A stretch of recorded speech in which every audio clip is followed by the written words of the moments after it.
All right, so get this. We've got ourselves a deep dive today into a case about a rapper facing a serious health crisis while in prison. Yeah. For, get this, witness tampering. It's a wild one. We're talking life sentence versus a life-saving transplant.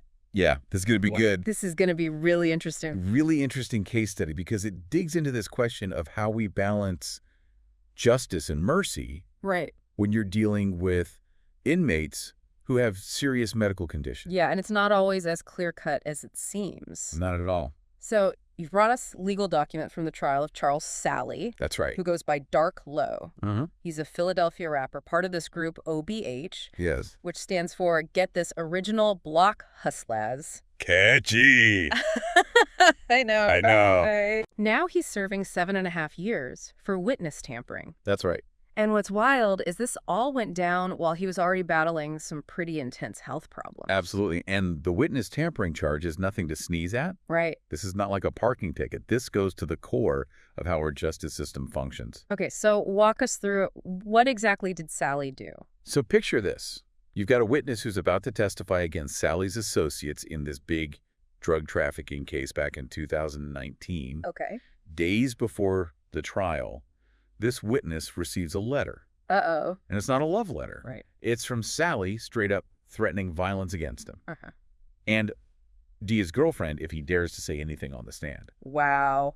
Talk about intimidation tactics. Right. And it gets bolder. Oh, no. Salley actually shows up at the trial, even on the day this witness is scheduled to testify.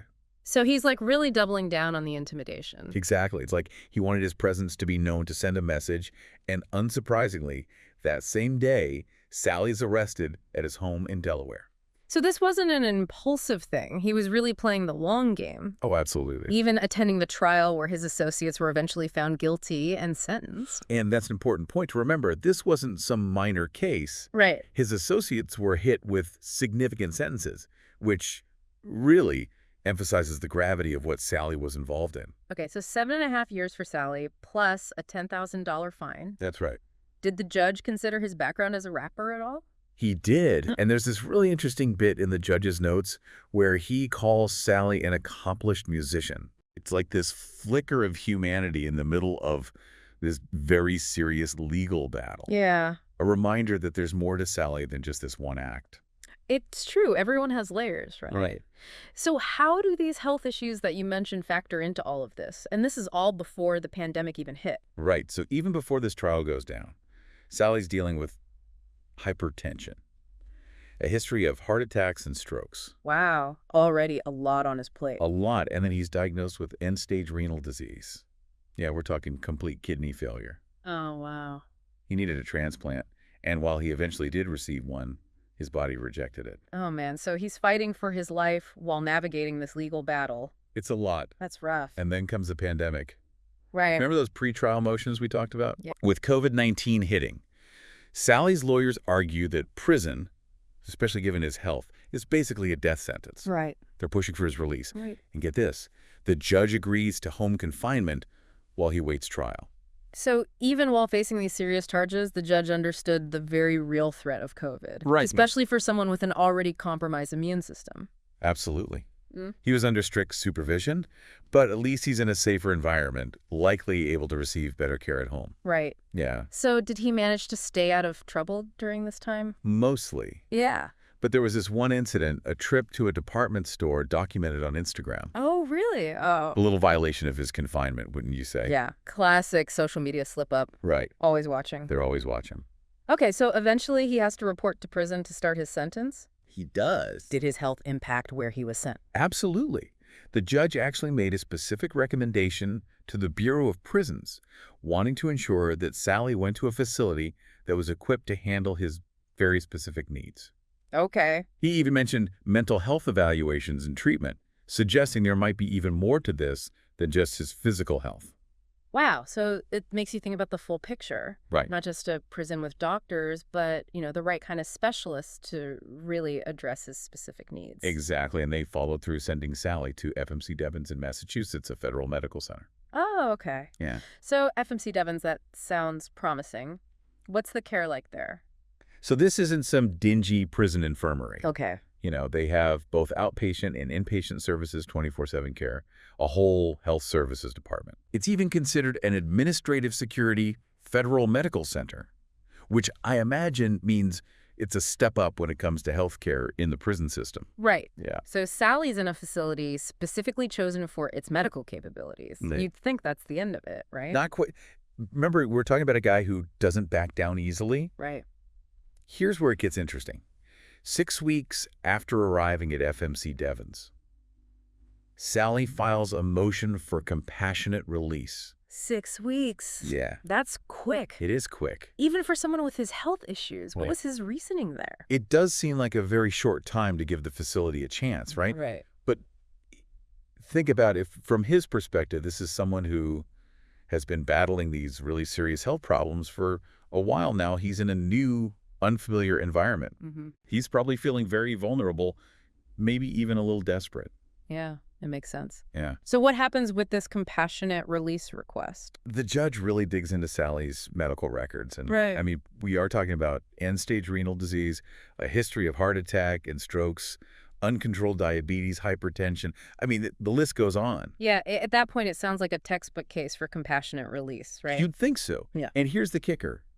The judge actually agreed that Sally's health, particularly the end-stage renal disease and the ongoing pandemic, Right. did constitute extraordinary and compelling reasons for release. Wait, really? Yeah. So he agreed there were valid reasons to let him out, He did. but he still denied the request. He did. And it all boils down to one critical factor in compassionate release cases. Yeah. The nature of the crime. So on one hand, you've got Sally's health, which the judge even says is really serious, especially with the pandemic still going on. Right. But then on the other hand, there's this witness tampering thing, which, like you said, really cuts to the core of the justice system. Absolutely. What did the judge say about that? He did not mince words. He called witness tampering a direct threat to the legal system, saying it undermines everything. Right, because without witnesses who feel safe coming forward, the whole system falls apart. Exactly. And remember, in Sally's case, this wasn't just like a suggestion to stay quiet. This was a direct threat of violence, and not just to the witness, but to their girlfriend, too. Right. Okay, so that's heavy. But even still, if Sally's health is that bad, shouldn't that factor in? Like, how did the judge balance those two things? So here's where it gets really interesting. The judge basically says, look, Salley knew about his health problems when he took the plea deal.